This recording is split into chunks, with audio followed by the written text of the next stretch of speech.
All right, 7 o'clock, I'd like to call the meeting to order. Please rise for the pledge. Pledge allegiance to the flag of the United States of America and to the republic for which it stands, one nation under God, indivisible, with liberty and justice for all.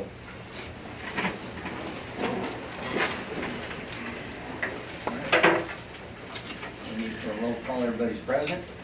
Whole business, approval of minutes, the regular meeting minutes of November 7, 2024 were provided for review. I need a motion to approve the regular meeting minutes of November 7, 2024 as presented. So moved. Second. I have a motion Who was the second? and second. Carrie. Was it Carrie? Carrie made the motion. Thank you. Call roll. Mr. Garvey? Yes. Mr. Robinson? Yes. Mr. Clemens? Yes. Mr. Brungard? Yes. Mr. Stednicka? Yes. Mr. Gardner? Yes. Mr. Kirby? Yes. Mr. Kowalowski? Yes. Motion passed. Audience participation. Is there anyone in the audience who would like to address the council on an item that is not on the agenda?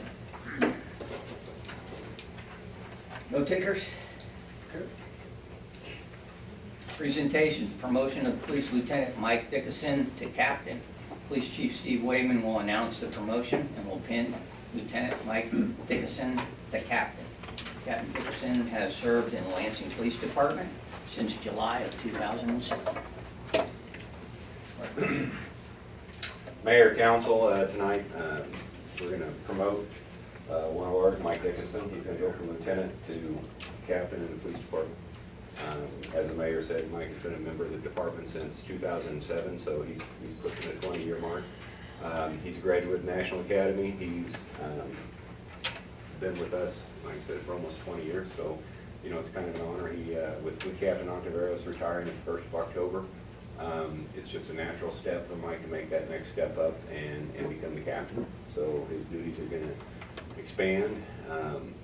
He's going to not realize how much he doesn't know about stuff, but he'll pick it up as he goes along. So Mike, come on up here. So with that, I'm going to place his badge on him, but his mom, Christine? Yes, Christine, if you want to come up here too, she's gonna do his captain's bars, so she gets the honor of doing that. So she sticks him this on here.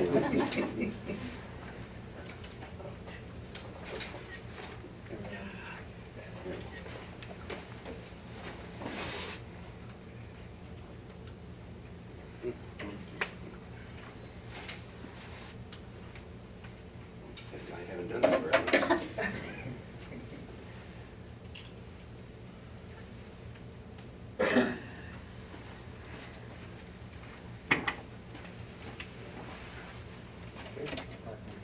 Yeah.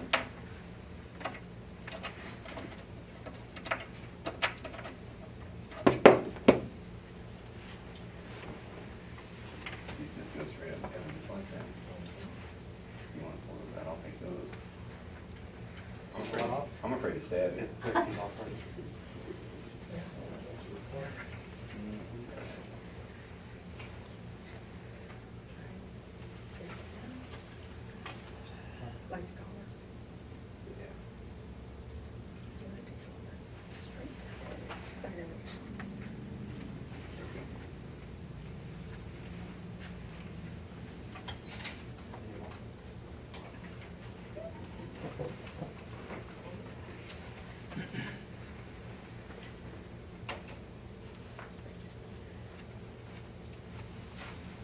Perfect. You good? Mike, would you like to address the council real quick? I really don't have much to say, just thank you for the opportunity. I've enjoyed my time with Lansing, and I look forward to all of what follows. So appreciate it, thank you.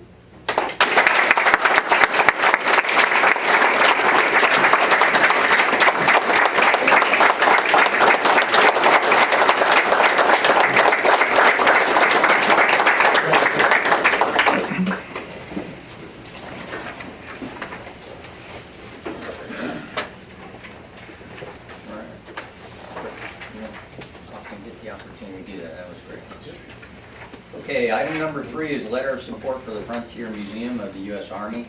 The Frontier Museum of the U.S. Army is expanding through the construction of a new campus to house the Frontier Museum. The new campus is scheduled to open in 27th, coincide with Fort Leavenworth's 200th birthday. Frontier Museum is asking for local jurisdictions with ties to Fort Leavenworth to issue letters of support and aid in raising awareness and funding. George Pettigrew, Chair of the Frontier Museum, the United States Army Foundation, and Brian Wampler, Executive Director of the Frontier Museum of the United States Army Foundation, are in attendance to give a presentation about the future of the museum. Staff is seeking direction to issue a letter of support. So, I forgot that I wrote that, and so that's an excellent introduction. So we have George Pettigrew and anything else I can Brian do for you? Wampler. No, next time I'll give you more. So they're here to present what is something that I'm very excited about, and hope that you guys can share in that excitement as well. So I'm Brian, this is George, and we're really pleased to be here this evening, and we look forward to answering your questions as we go through the presentation or at the end of the presentation. So I apologize to the folks in the audience, but if I could just draw the council's attention to our fact sheet, specifically our logo. When we put this one together, we didn't have it in there, and I apologize, but if you look at the logo, the 9 stars stand for the 9 frontier states that joined the Union from 1862 onward. Of course, the feathers represent the Native American spirit, the eagle, the spirit of the United States of America, and of course, the wagon wheel represents the Western migration. So we're really excited to be able to work to bring a new imagined Frontier Museum of the United States Army to reality. So next slide, please. Can we shrink it just a little bit? Sure.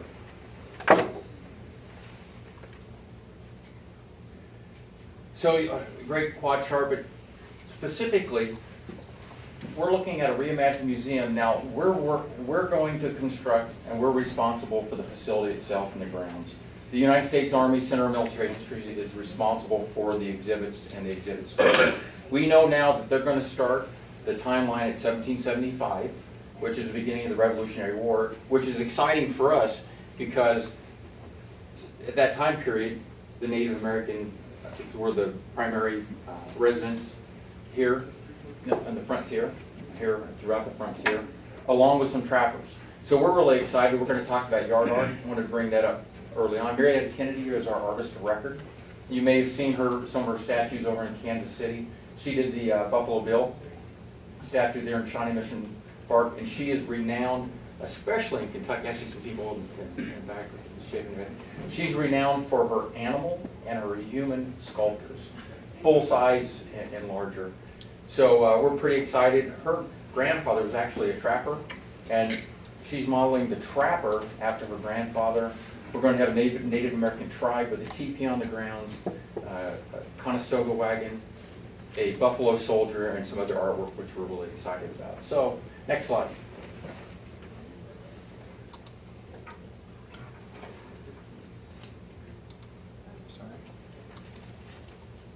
So, the position, I think everybody knows the position, but we lovingly call our site the Big Ditch, right between the Grant and Sherman gates. So I'm sure you're familiar with that, and that's where our museum's going to be. And you'll see we've decided we're going to use the terrain. Oftentimes we fill holes, but we're going to really leverage the creativeness of our architectural firm and use the land. And you'll see in some images, but if you go ahead and go down just a little bit more.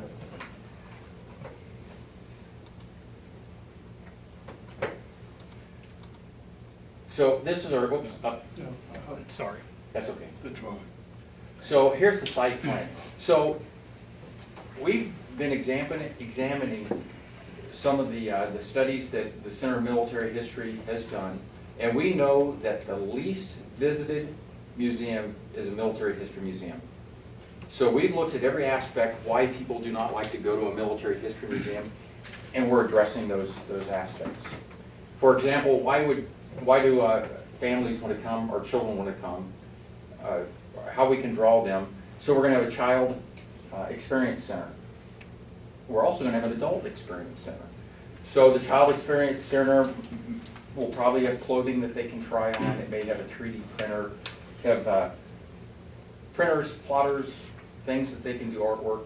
And then the adult center will be very similar. There may be weapons that they can touch and feel, period clothing that you can try on.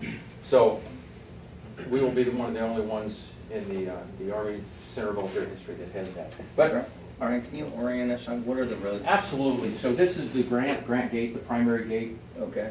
And this is Sherman, 35th Infantry Division, the Mission Command Training Complex, I Yeah. believe the name, and then the Sherman Gate. So you would And- enter there without having to go through the military gate? I appreciate you saying that. So Yeah. this will be on Fort Leavenworth. It'll be outside the gate, outside the fence line. So Yeah. open access. Yeah, that means all right. That's where you used to pick up your badge to get on the fort, right? Right, so the visitor center is right here. Right. And what we're hoping to do Yeah. is put the visitor center right here, and I'll show you that a little bit more when we get closer. Because we've looked at it, and less than 0.001% of the folks in Leavenworth County actually have ever gone to Fort Leavenworth. And for those of us that have gone to Fort Leavenworth, it's no big deal, it's easy. But if you think about somebody that's never been there, so they drive up, it's kind of like going into Canada. What's your purpose? You know, ID, roll your window down, you know, and a lot of people just don't want to deal with that. So what we'll do is if we're able to get the visitor center inside, we'll be able to tell them or help them transition onto post, because we want them to go on post and see the other historic sites that are on post in addition to at the museum. But so to kind of point out some, you can see the bridge aspect. Now 6 is a phase 2. That phase 2 may end up being part of phase 1. We're still working on that. But I always like to say the Army is an outdoor sport. So we're putting a lot of thought and opportunity in the grounds. That you'll see some more photos. But we want to make this an event center where people can come, feel comfortable, and have different types of events, and a draw for the region. So number 4 is actually a powwow site. And the powwow site we're looking at will be a traditional powwow site, but we're going to have cooling fans, also heating fans, and you'll have the performance site in the middle, and then around the edges you'll have the audience site, and then around that you'll have vendors. So possibly farther in the back, food trucks from the area, and then vendors as such. Now, it's called a powwow site, but we hope to have one annual powwow a year, and we've already started talking to the consortium out of Oklahoma that does those, Council Grove, Topeka, and other locations. But it could also be used for Boy Scouts, Girl Scouts, 4-H, a wide number of events and venues. And then the walkways, and I think you're all very familiar with the Centennial Bridge, and we've already been working with the engineering firm and the architectural firm that's doing the bridge, and we know that they had a concern about parking.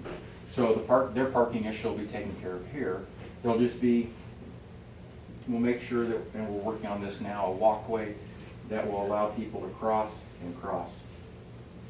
Probably this way versus that way, but we're working with the KDOT and some other folks to make sure that's done properly, so we can tie in to the bridge, and people have an opportunity to park, see the museum, go to the bridge, see the river, as well as go to the other locations. So any questions from the layout so far? George, am I missing anything in the layout? One thing I'll point out that you'll see a little later is that looks like a green lawn, and we don't want that. We want the native natural plants that grew here.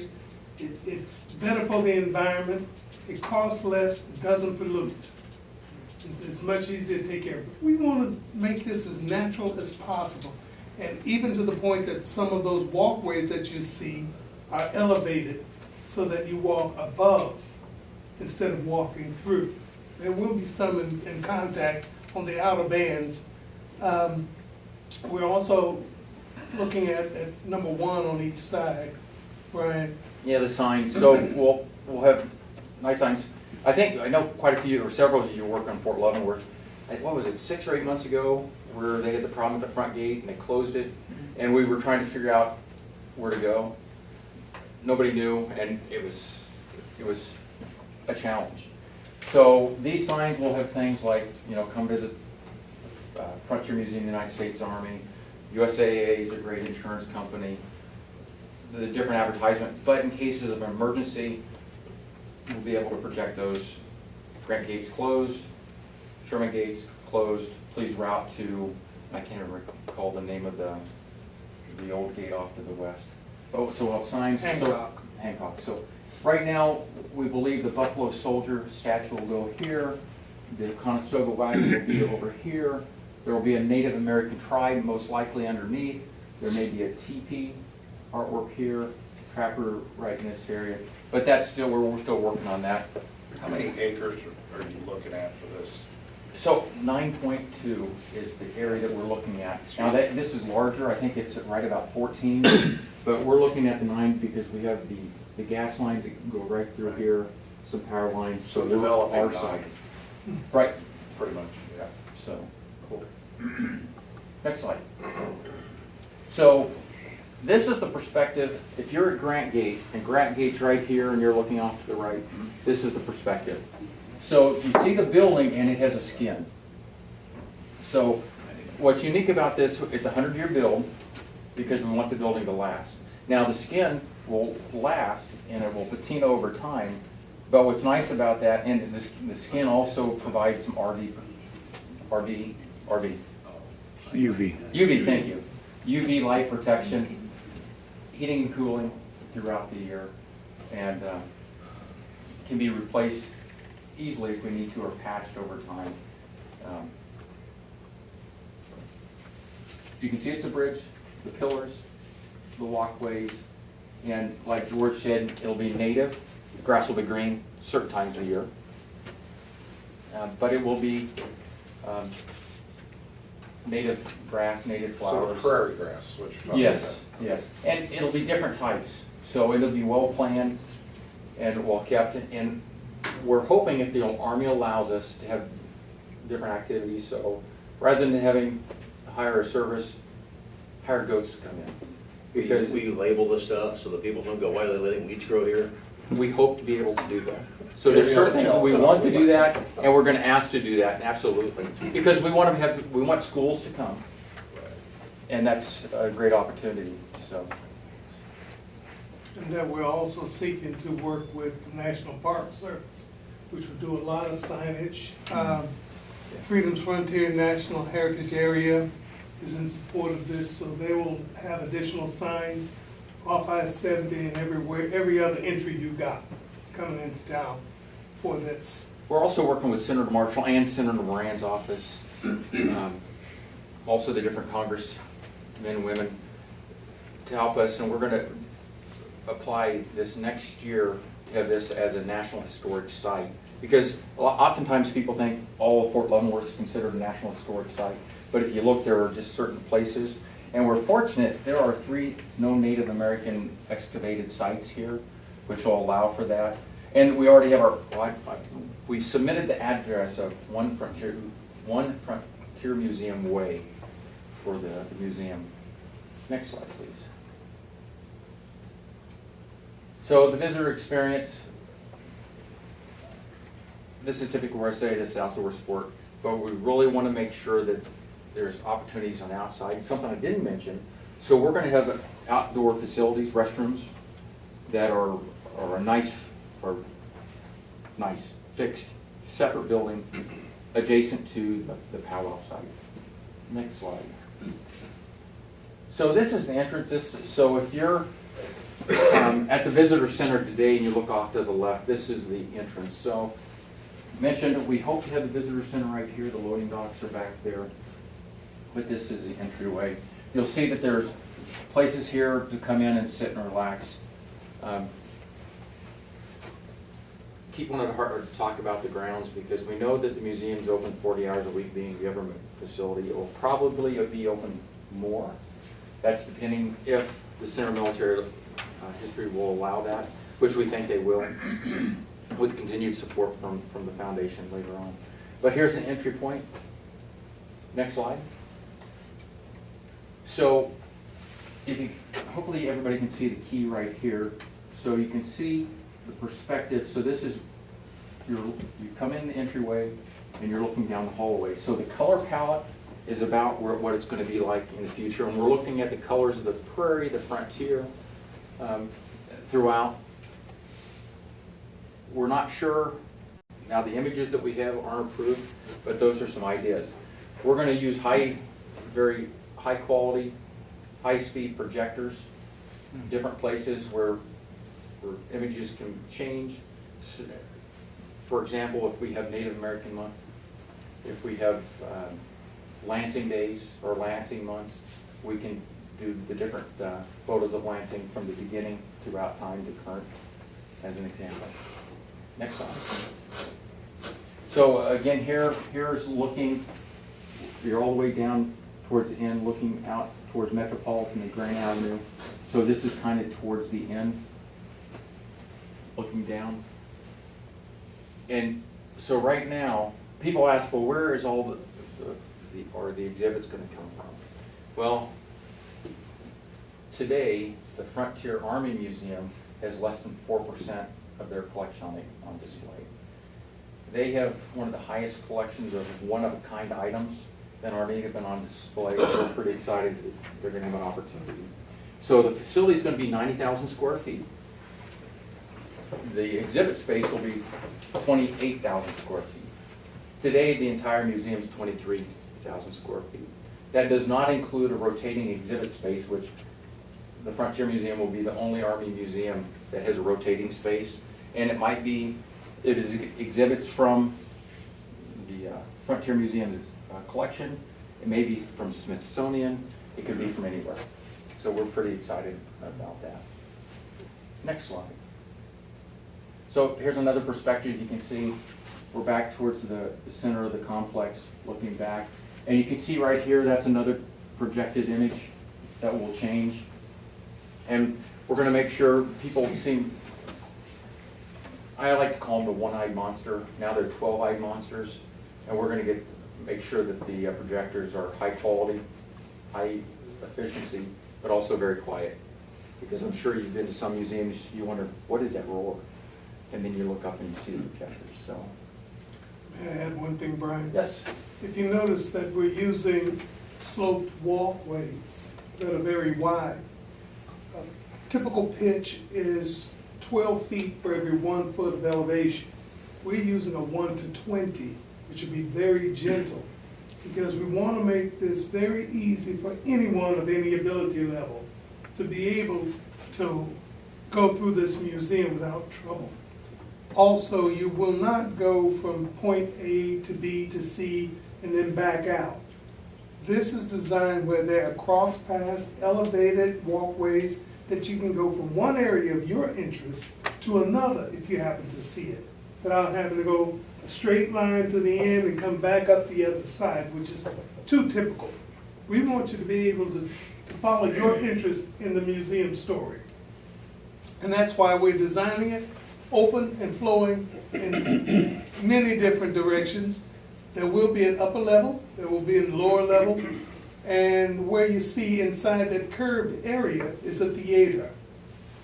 That's where you have your big story of how this one fort was the central focus. As the general there says, this was the portal and protection for all the development of the West. Every bit of equipment, manpower, and every order out and in, every report went through this fort. We're not going to focus on the fort, however. It's just that it was centrally important to the development of the West. What we will do is we will focus on the people that went west. That's the story. It's not the land, it's not the fort. We know the Army was there. We know that, but we don't know as much about the women and the children, the people that came across the ocean for a better life and never stopped till they got here. These are the stories that we want to tell. The longest march in Army history happened here. 2,000 miles, and to my surprise, women and even a 10-year-old child completed that 2,000-mile march. These are stories we need to know, because what we want is everyone to see themselves in the American story. Pardon my voice. So, and this isn't the theater. The theater is a 125-seat theater. We also have training rooms, which we can't call it a multi-purpose room, or the Army won't be able to put their equipment in it. So we'll have training rooms, conference rooms. We'll have a room that's about the size of this area right in here, that they'll be able to bring a wagon in and have historians come in and do a video recording of that vignette. Almost, and there'll also be the opportunity where people can kind of like StoryCorps and record their experience, either just voice. We hope it'll be voice and video, but that will be available. So, and this will be a kind of an open area, the theater. And like George said, you'll be able to flow through the museum. There'll be a natural flow, but there are times if you go in a museum, you get trapped. We want to make sure you have a chance to go in and out, but have a flow in and out. So, next slide. So, here's back outside. You can see the skin. This wall will most likely be our donor wall. We won't be doing bricks. Oftentimes people ask, will you be bringing the bricks from the Frontier Army Museum here? And the short answer is no. The Corps of Engineers will not allow us to do that, and plus 2 different organizations. And we won't have bricks because there's some change in the federal requirements, but we'll have a donor's wall that will most likely be marble or some type of surface, and donors' names will be etched in there, so very prominent. And you can see an open area. I would ask you to try to imagine statuettes here of Native American tribe going about their business, living life. And I don't know if you've been to the Negro Leagues Baseball Hall of Fame, kind of like the Diamond, something like that experience. But you'll see there's places to sit. We hope to have tables, picnic tables, and really have it open and welcoming to folks. We'd also hope that we can have the restroom facilities open during business hours and during off-business hour events. I think I should come up with a different term because the Army doesn't have business hours, but when the museum's open versus closed. Brad, you Next point slide, out please. that walkway that you see is actually the phase 2 that Brian mentioned in the diagram earlier. That we can either go to phase 2 later, or we can make phase 2 into the initial build. And where he's also mentioning the wall of donors, that doubles as an outdoor stage. So we have many different venues for people to come and use for many different purposes. Thank you, Brian. Next slide, please. So, another repeat of the slide. You can see right there. So, questions? Will there be a fence or anything around the property? So the fence line that is there now will remain. And you may have noticed there's a fence line that runs from Sherman to Grant Gate, and then there's a road which is called a security road. We've actually put a request in to upgrade that fence, to beautify it. You may recall that the fence used to be just a regular, kind of just call it an ugly fence, that ran by the 35th Infantry Division and the Mission Command Training Complex, and that was upgraded. And that's what we're hoping that the Army will either do or allow us to do, to beautify it. But yes, there will The still be reason a I fence ask line. that is just a couple blocks away, there's a significant amount of homeless people. Oh. And I worry about them taking up residence on your Oh, property. so the fence is onto Fort Leavenworth. So there will be no fence. This will be open. Okay. So that is a So- consideration that our architects and builders have constantly, and I mean for the inception, they've been thinking of just that, about the security, about cameras and all, and about ways to deter it becoming a place that you wouldn't be comfortable in. Right, exactly. But that's really, will be the Army's responsibility, and we don't have a say in that, other than following the Army regulation. And so since this is private to public, so we'll build it, we're never gonna possess the land, lease the land. We have a memorandum of authorization to proceed, but then our gift has to be accepted, then we will build and gift it to the Army. And then, like, we hope they'll allow us to have offices in the building, but that's something we're gonna have to request. So, other questions?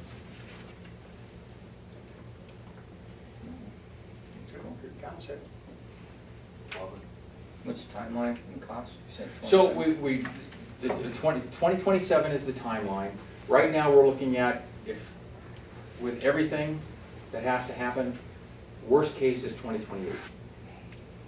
But 2027 is still a possibility. 2026 is still a possibility. It all depends on how our fundraising campaign goes.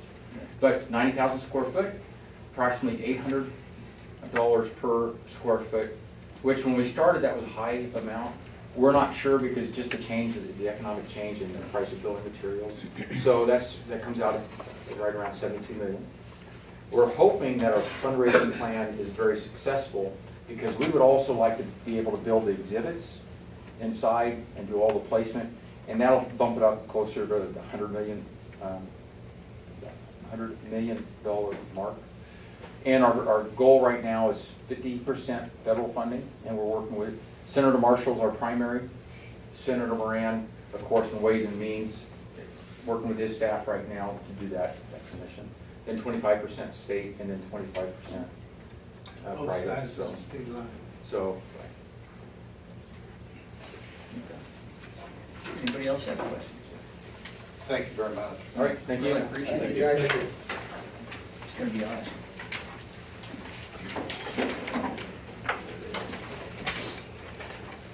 Thank you, sir.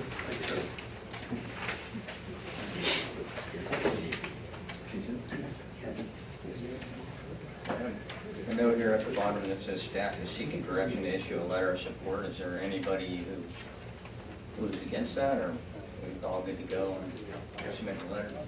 We can draft something and then have you sign it, Mayor. Okay. Okay, new business. Adoption of reinvestment housing incentive policy.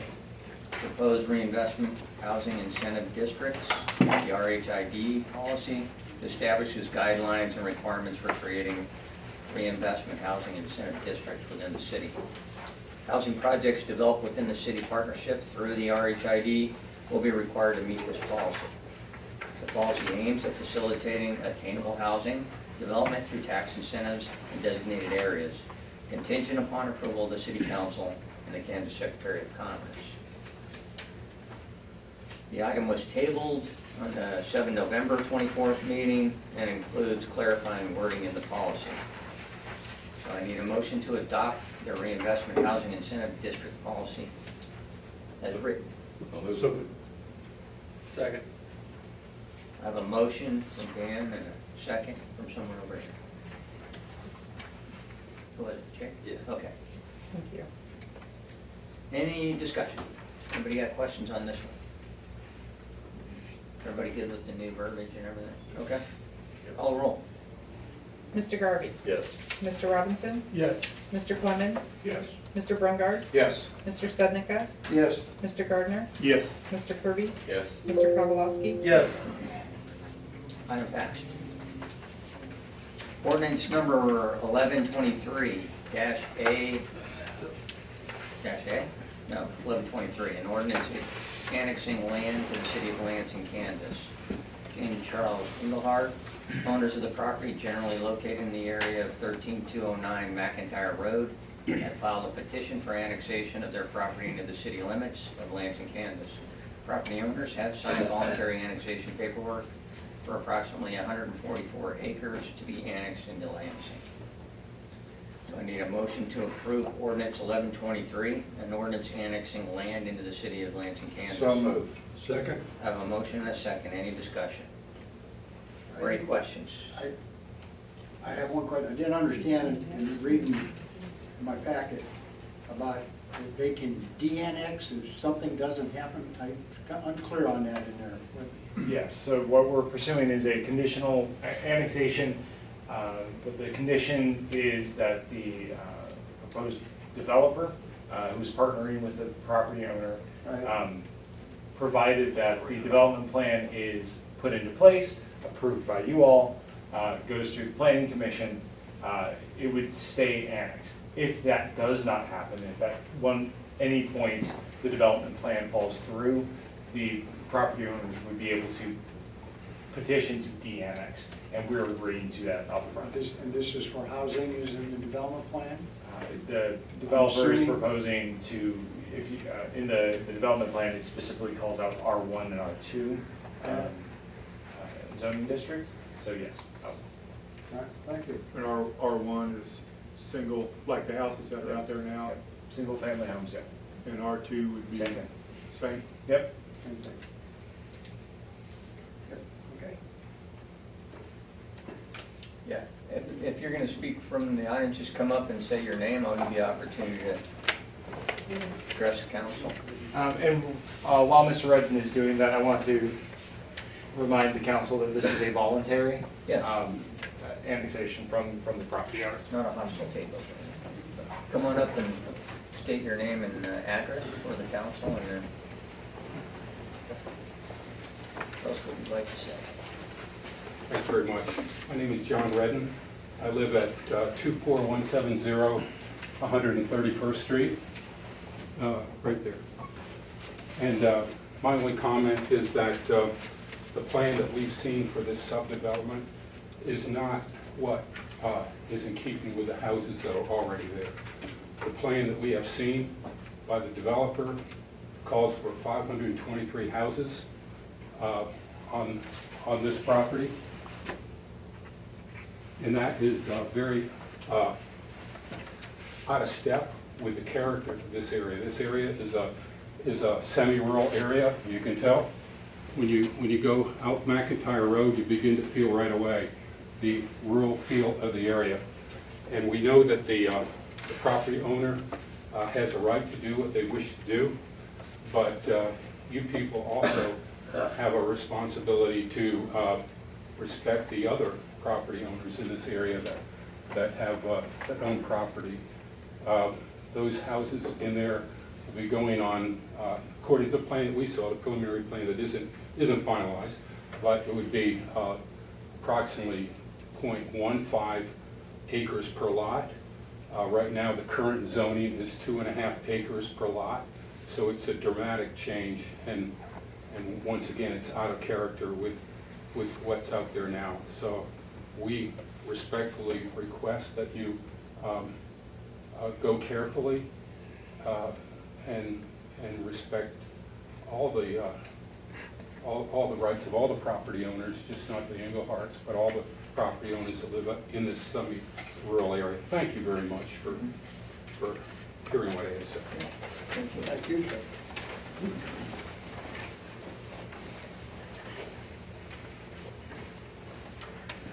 Hi, my name is Mike Kanaga. I'm our family property. I'm representing Henry and Mary Ellen Kanaga, adjoins the Engleharts.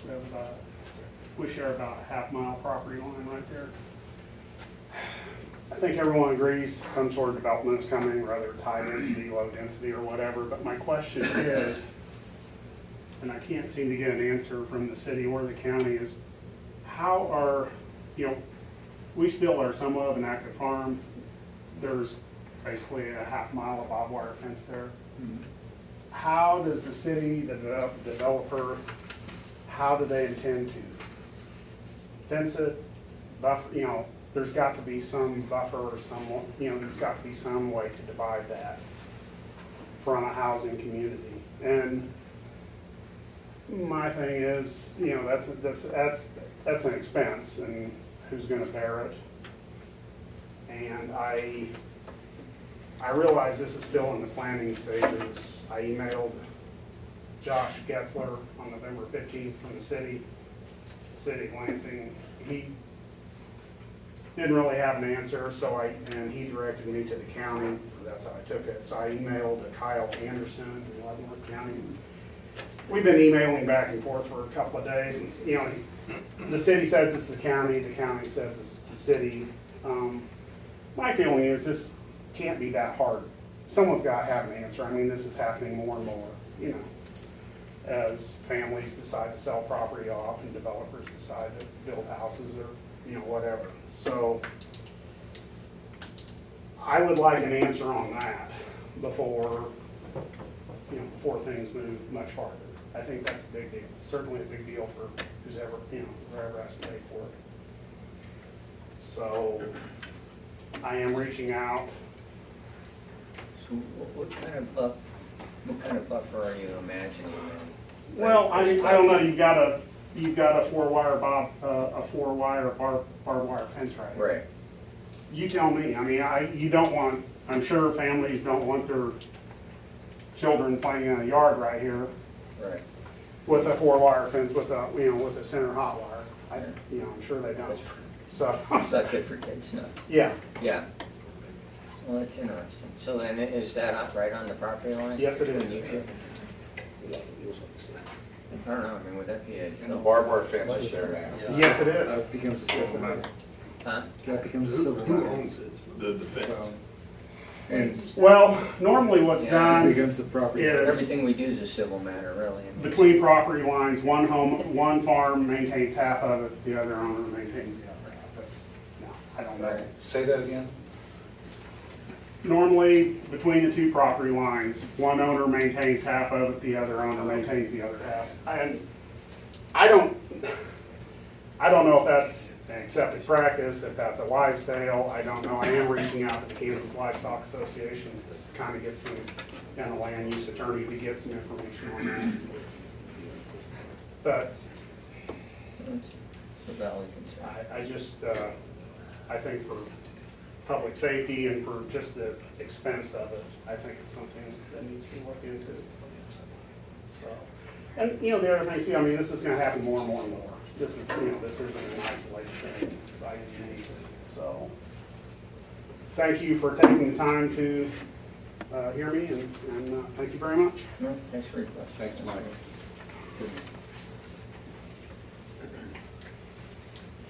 Is there anybody else? So if this is a civil deal and we okay all this and accept that land, are we gonna end up in civil court?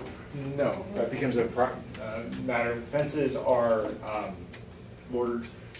We will not own Interesting. any of this Yeah. property. Yeah. It is two private property owners. We would not own this property. But it's gonna be or part- multiple, It's gonna be at annexed. a certain But we're not point. gonna be putting a barbed wire fence around every No. property in Lansing that borders unincorporated areas. Right?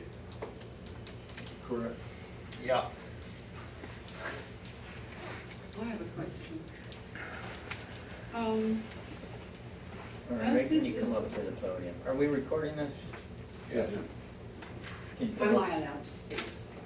No, you just have to come up to the podium and Oh, say your I'm name and sorry, all I that. didn't hear that part. You remember the routine. Oh, yeah, I Come should. on. We're on the How council. fortunately. They should just give you a mic. They should. That's We right, can do just that. wander around with Mike.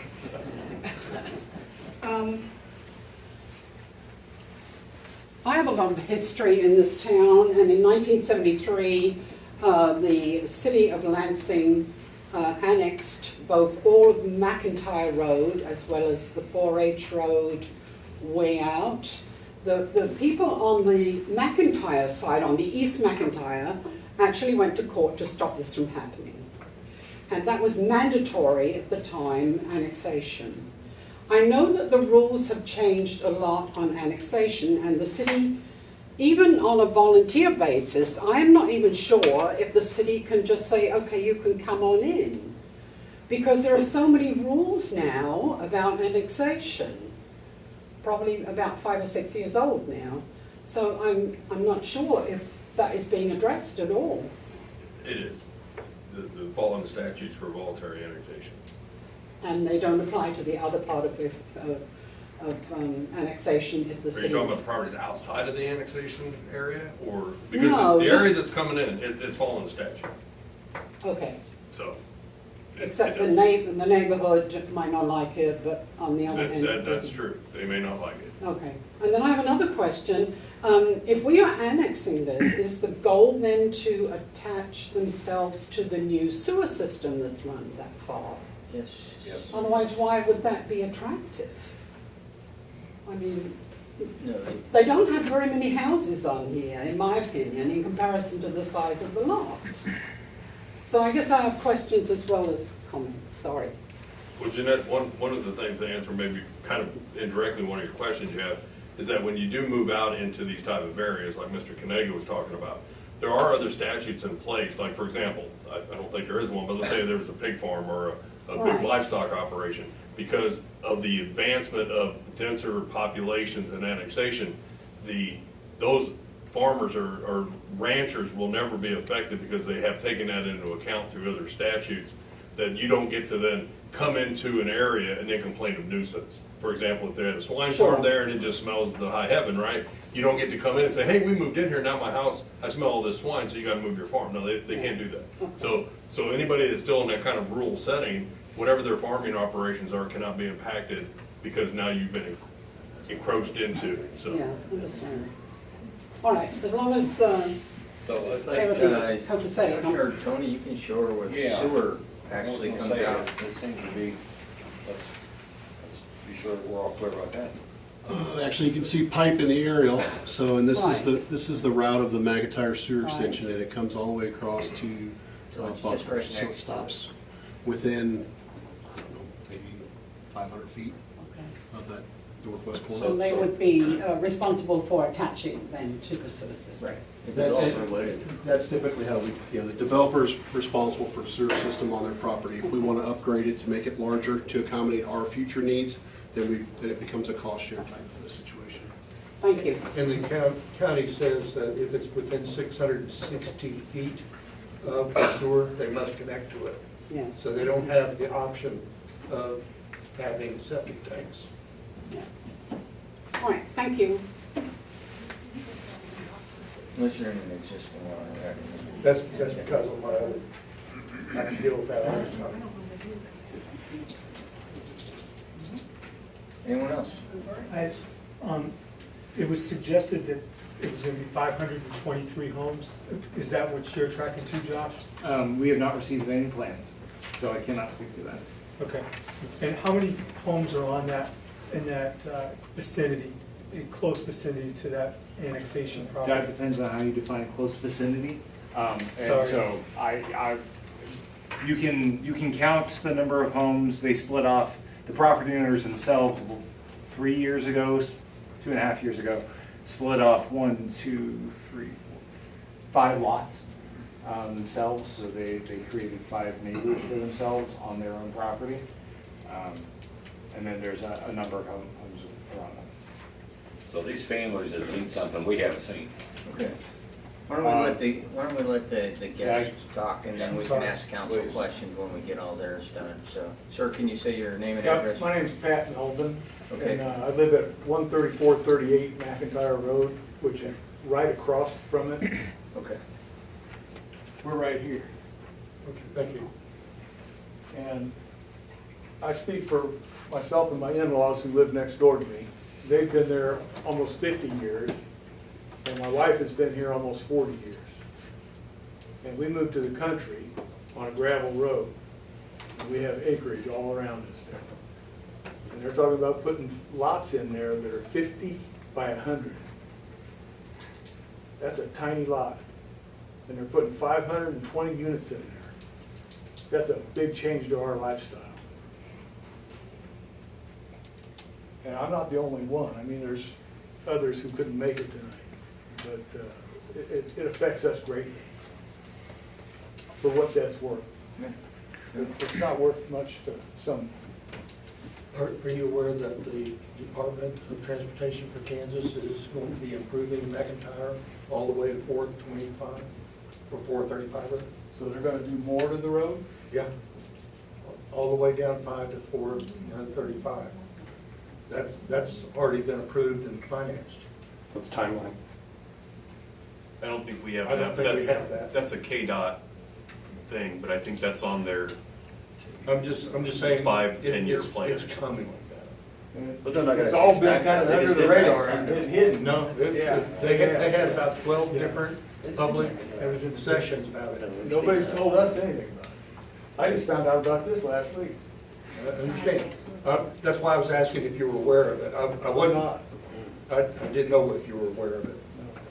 Okay, so that's gonna be a major thoroughfare all the way to 435.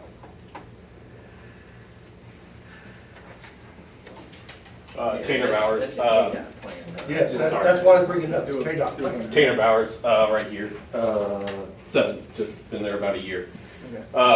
Same thing with what Mike said, kind of liability concerns. Also, my parents own this lot here, 8, and this land actually sits up higher, kind of sits up, and then my property goes up a little bit where we graded it out. This water on 8 right there, it's almost like a river if you get enough water going through there. I'm kind of concerned with, we haven't been able to see like plans. Obviously, they're trying to bury properties through there, but water concerns me kind of off this backside. I don't know if anybody's been out there walking the land. Sits up high, obviously comes back down to here. That's a big concern for me. And what John said, it just doesn't fit the community, what's out there now. You know, I pictured one day, as Mike said, you know, development's coming, if the world needs development, but I would love to look back there and see lots like mine with, you know, $700,000-800,000 homes there. Thank you.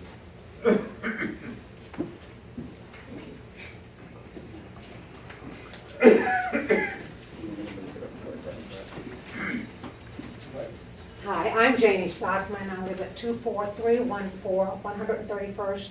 We also own a property at 12909 McIntyre, adjacent to our property. I moved here approximately 1999 when our area was decided it was a blighted area at 112th and State Avenue, and we went through an awful time. We moved our house to get out from that horrible thing that we went through. We love where we live, and all of the neighbors are beautiful people. We don't know where to start or when the right time is to talk about what the plan is. We all know that in time it's going to be developed. That's not our problem. But our problem is we don't know when we should talk to you, because apparently this is in the, we have seen the subdivision plan for 520 people being put in there. That has to be townhouse type things, otherwise how could you do that? I mean, it's not houses. You couldn't put houses on 30 feet, and the setback is, what is it? It was very small little places they're putting out there that is going to affect us tremendously in the area that we live in. And if the Engleharts on their own are annexed in, there's a bigger plan for them money-wise. This isn't just them being in, and they have the right to make a lot of money. I was in real estate for several years, top real estate agent in Kansas City, Kansas. I know real estate, and I know the law. I know about being condemned, about property being taken. A while back, they wanted to put in a road, you know, blacktop McIntyre, which is, that's okay.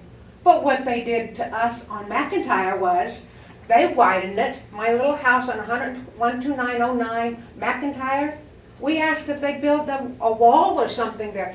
If you go by that property that my grandson lives in, it's a straight uphill. You can't mow it.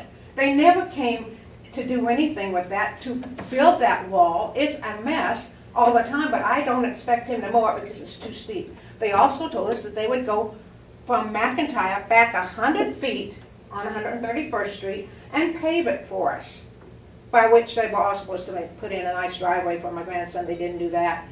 The Bushes aren't here, so they can't even talk about what happened to them on McIntyre Road. But there are things that don't happen that you're told that are happening. Just as a citizen, someone who does care about the area, and I do care about development, I would love to see nice homes come in that are apropos like unto what we have. They don't have to be 2.5 acres, but they can be 1.5 acre or something that's going to be, you know, something that we don't lose our property value, for heaven's sake. the property owners adjacent, is they're gonna, if they get townhomes up in there, that will affect us greatly. So we're asking, we really don't know when to talk to you folks, okay? Things happen very quickly. We would not have known this. Now, I knew about this thing about 435, and that's been, when we moved here, that was over 30 years ago. You know, they've been talking about that for 30 Finally getting years. funded, yeah. Excuse me? You said it's finally getting funded, which. Yeah, which is just so now, yeah. we know that that's coming, we know, I mean, I have known it, but that's different than putting in a bunch of houses. Or I know I'm gonna lose property again. Well, And Josh, wouldn't the planning commission meeting be where they would voice? Yep, the public hearing for a rezone occurs at the planning commission. We don't have an application, I can't tell you when, but that will also be posted as per Kansas statute and posted in advance of the meeting, approximately 20 days in advance.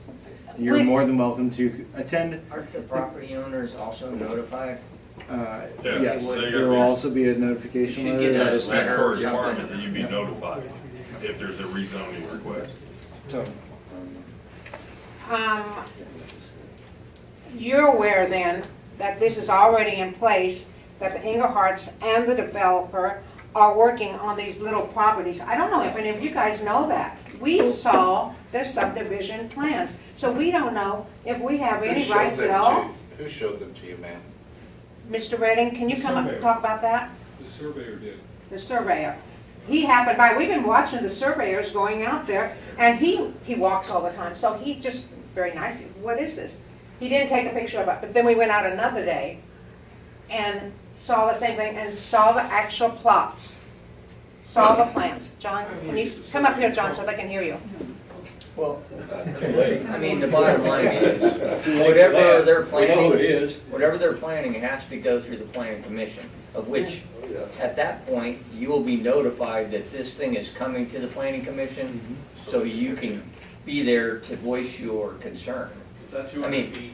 what's that? What distance do you have to be notified? 200 Say feet that is less- say that less- 600 say- feet in Notice County. Yeah, you'd be in that list. Your Well, I property. know I will. Yeah, yeah.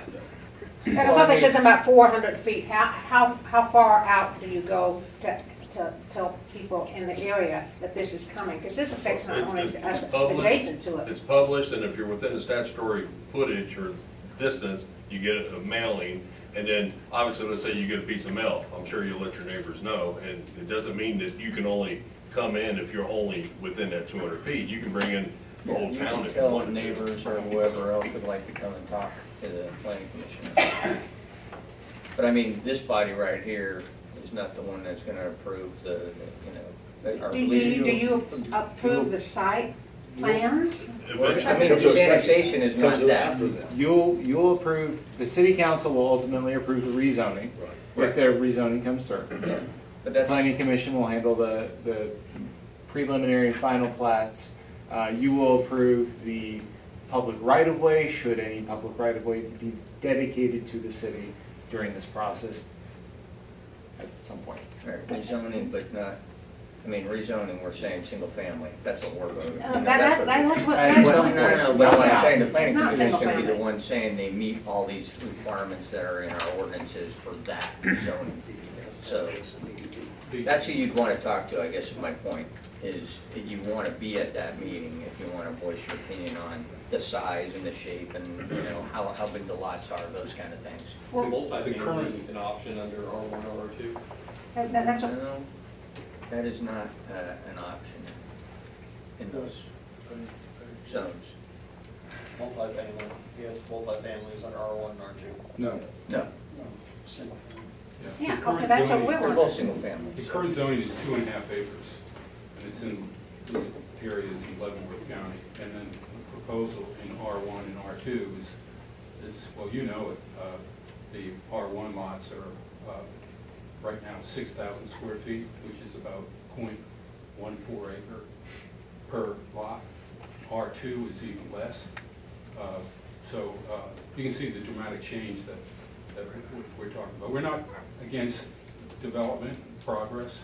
We just want responsible development, and I guess this will be discussed at the planning commission. Yeah.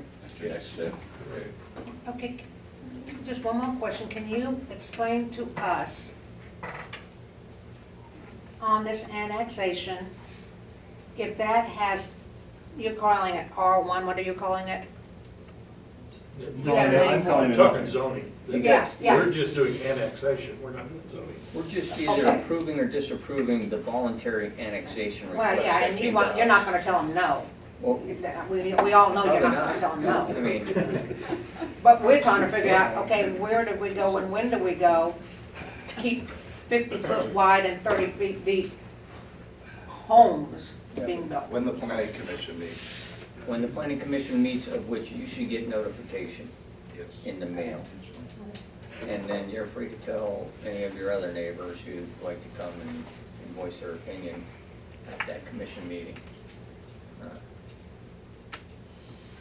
All the meetings are on a website, so if you guys want to just track it, you'll see any meetings. Well, we will from now on. Because somebody created this whole subdivision. They have a whole outline of the subdivision that I don't think has been presented at this point, but we have seen it. So we're ahead Yeah. of it a little bit. You're not going to fire the surveyor, I hope, No. for showing me the plan. He's not No, ours. It's I not mean, our- Going to work for us. yeah. Okay. They've seen it twice, so thank You you. currently have more. Thank you. Put it to work for us. All right, appreciate you coming tonight. If I could just add one thing, I mean, I think there are probably conceptual plans floating around out there. Nobody's submitted a preliminary plat to the city or anything like that, so I do want to clarify that. You know, a lot of those items that people were bringing up were certainly legitimate, like drainage. That is certainly a legitimate issue. You guys are aware of our rules, the no net runoff rule. So any type of subdivision that's built, they can't have any runoff going onto any properties. It needs to be harnessed on the property. So there would be detention ponds. So, but a lot of those concerns and issues that were brought up, those are the things that are addressed in the planning commission. So it's, I can't emphasize enough how early it is right now. Right. Good point. Anybody else have questions of Josh? I know there's a couple. Or Gene were talking before when I went there in person. You good? Yeah. I got what I wanted. Later.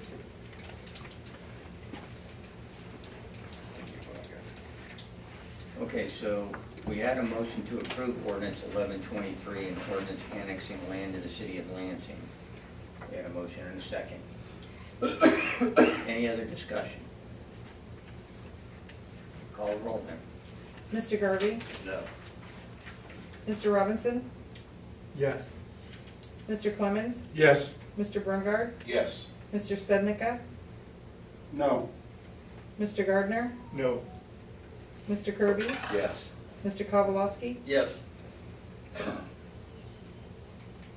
Motion passed? 5-3. Yes. Okay. Item number 6, construction observation services contract for the sewer project 2103, Town Center Sanitary Sewer Extension Project. Kansas state law requires full-time construction observation during all active phases of sanitary sewer construction. Lansing has previously used Monarch Engineering of Olathe, Kansas for these services. Monarch Engineering is completing this work for Lansing on 4 recent sanitary sewer projects with great success. Monarch Engineering has proposed a fee of $85 an hour and $50 a day travel expenses, which represents a $10 an hour increase from previous agreements. Made a motion to authorize staff to execute contract for construction observation services in support of Town Center Sanitary Sewer Project. So moved. Second. I have a motion and a second. Any discussion on this one? $50 a day is there and back, right? That's correct, yes. Not one way. Nope, that's per day. Pretty generous to me. Is this pretty common, is the charges for now? Typical charges for construction observation range from $130 to $160 an Yeah, the previous firm I used to work for, these charges are less than what they charge. Probably significantly. Yeah, probably about $100 an hour, I guess. Thank you. Yep. That's significant. Yeah. Yeah, I mean, they're going up, but really they're still keeps around. You won't find any better for the price. Okay, any other questions for Tony on this one? All right, have a motion and a second, call the roll. Mr. Garvey? Yes. Mr. Robinson? Yes. Mr. Clemens? Yes.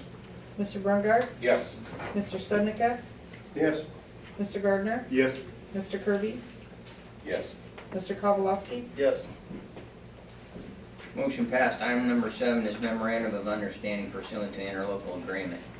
Since September, staff has been engaged in negotiation discussions with High Prairie Township as well as our partners, Delaware Township, to finalize asset distribution for Leavenworth County Fire District 1. High Prairie assets received amount to $120,151, more than their 24.35% of assets. Thus, upon cash dissolution, the city and Delaware Township would receive the $120,151 in addition to the dispersed proportionally between the two, Lansing and Delaware. While the final cash amounts may vary slightly, a recent estimate put the figure around $846,000. So I need a motion to approve the memorandum of understanding outlining the asset distribution. So moved. Second. I have a motion and a second. Any questions on this one? I can kind of go through a few things once the council asks any questions. Tim's prepared to answer any questions. If there aren't any, call the roll. Mr. Garvey? Yes. Mr. Robinson? Yes. Mr. Clemens? Yes. Mr. Brungart? Yes. Mr. Studnicka? Yes. Mr. Gardner? Yes. Mr. Kirby? Yes. Mr. Kowalski? Yes. Motion passed. So reports, any department heads?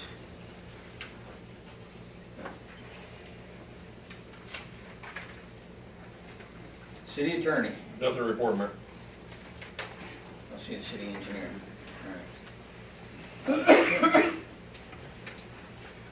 So the Guidance Center reached back out to me about the RIDE LD program. They're still, or they did apply for that grant. What they were saying regarding the timeline of that grant is they would not find out if the grant was successful until probably the spring of 2025. And then those vans and buses are so far backed up. Even if we were fortunate to get the grant, we might not receive it until late fall of 2025. So that's still quite a ways out there.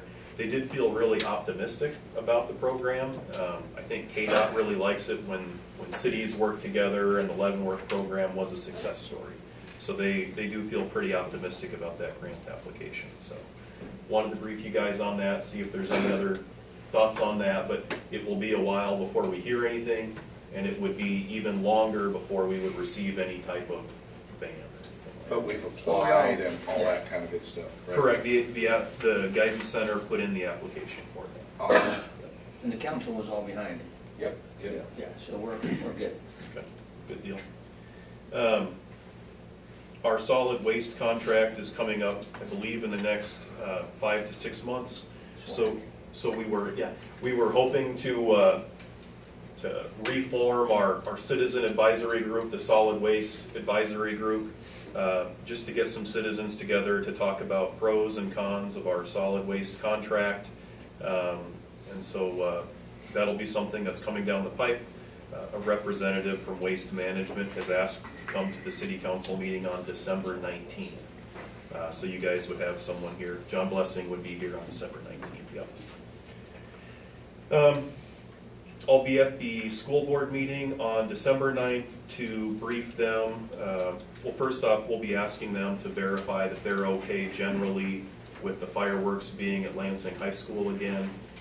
That was a pretty successful event last year, so we just want to verify the school board is okay with that again. So we will be at the school board meeting on December 9th. And we'll also brief them on things that are going on in the city. We get a lot of questions about the pool, the apartment complex, things like that. So we'll brief the school board on the 9th. A lot has been going on with the transition from Leavenworth County Fire District 1 to more locally based fire protection. We'll likely need to refile our petition. You guys remember the petition we filed with Leavenworth County 4 or 5 years ago when we needed the signatures of 10% of the landowners in Lansing. We probably need to update that and get that over to the county in the next month or so. So that'll be something we'll work on, but that'll be coming up. And then that's the big thing, is just working to refile that petition and submit that to the county. Is that it, Tim? Yep. All right. George, you got anything? No. Okay. All right, going around the horn, Jesse. Oh, yeah, I'd just like to congratulate Captain Dickinson on his promotion and just thank him for his years of service in the city. That's all I've got. All right, thanks, Jesse. Pete? I'd like to echo that. Congratulations. It's nice to see that we have someone that came from the lower ranks and has moved up. It's excellent. I'd like to pay some attention. We always have these sheets out in front of us, and it kind of talks about our goals and our vision. And here it talks, the first one says housing. Well, today in this board meeting, we talked about an annexation that could increase the housing in Lansing. So one of our board goals is to have housing areas that people can afford and families can be proud of. And then if you go down and you look at the next one, it says economic development. And we look at the support that we're going to be providing to the museum and the support that our letter will provide. Also, we want to bring tourism into, we're already invested in the prison. So I think that goes hand in hand with each other. We're going to have people traveling. They're going to be coming through Lansing. Maybe they'll stop and eat at one of our restaurants, or maybe they'll stop and they'll say, hey, I really like it here, and they may want to live here. They can buy one of those houses that we're going to build them. And then if we look at our infrastructure, that's our third one on our sheet. It talks about the town center sewer project. We've nailed 3 things in this one meeting. It shows that we're committed to doing what the people in the city of Lansing want, and really what this group decided during our work session. So I just want to thank the board for working together and making this happen. And that's all I have, sir. All right, thanks, Pete. Dan? I want to echo about our newly promoted captain. Congratulations, sir. And I thank Pete for mentioning all that. Tish sent out the Port Authority papers to all of you. Last week we talked about them going before the Board of County Commissioners on getting a funding line. One of the things that was talked about this week was they did identify what their annual budget is, and they're processing it through LCDC. Once it gets approved, then they have to present it to the Board of County Commissioners. I don't know if the target for the county commissioners is the 2025 budget or the 2026 budget. I can't tell you that until we get before the Board of County Commissioners. But what they are working for is having a line item funding source rather than having to be below somebody's budget all the time. That's their target. So I will tell you more as we get to it. But base was still pulled out, right? Yes. Okay. But if it's funded through the county, all the cities in the county will be automatically taxed and participating. So just keeping you aware. I'm going to that meeting. Yeah, because I'll be voting that down. Okay. Thanks, Dan. Carrie. Captain Dickinson, congratulations. Many years ago, you all used the word coach, my oldest son. You made a lasting impression. And as a dad, I appreciated that and appreciate it now. And this is well deserved, so thank you. Thank you. Thanks. Don? Yeah, ditto. Congratulations to the young captain there. I think the first year was 2007 when he was a patrol officer here. I think he wrote his first speeding ticket to me, so I'll put that on my calendar. But, he didn't know any better. Yeah, congratulations, well deserved. Also, on this annexation it looks like this one is gonna be a big one. I agree with Pete down there on the end. You know, we're meeting some of our goals and what we're doing there.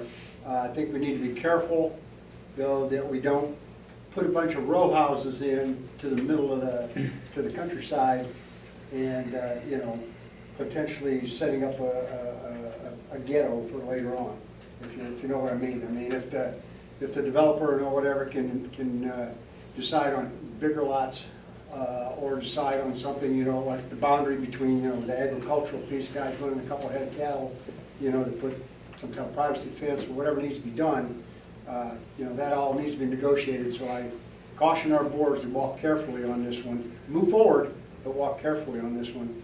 And whatever is decided, get it in writing. My experience has been on the council here that if you don't get it in writing, it's not going to happen. Example is our McDonald's corner up here on West Merritt. He stood in front of this council, the owner of that property, when we first bought it. He said, "I'll be building in spring." And it was in the fall, and the property's still not developed. Building in spring, How many years if ago? you guys change your road 2010. to a turn. Yeah, we changed the road too, yeah. 14 years ago. Then he Yeah, said, 14 years ago. So I'm just saying, just Yeah. move carefully. Like And one thing. last thing I got is, I want to wish everybody have a nice Thanksgiving and a very safe and holiday if you travel. That's all I got, Mayor. Thank you. Thanks, Tom. Kevin? Right, congratulations, Captain Mike, well deserved, and it's nice to see. And when I acknowledged some people about handling the fire district issue, after reading through the packet, I neglected to mention one person, and that's Greg, because it looks like a lot of legal stuff in there that you had to make sure the I's were dotted and the T's were crossed properly, so thank you. That's all I have. All right. Gene? I would agree with everything that's been said, and at this point, I will revert to one of my favorite sayings, which is, the less said, the better off you are. And I'll leave it at that. You know what I'm talking about. Yeah, I do. Okay. Yeah, just kind of echo what everybody else said. Excited about the opportunity and potential for some large development potentially to come into town. Congratulations to the captain on his promotion. And with that, I make a motion to adjourn. Second. I have a motion and a second to adjourn. Call roll. Mr. Garvey? Yes. Mr. Robinson? Yes. Mr. Clemens? Yes. Mr. Brungard? Yes. Mr. Stednica? Yes. Mr. Gardner? Yes. Mr. Kirby? Please.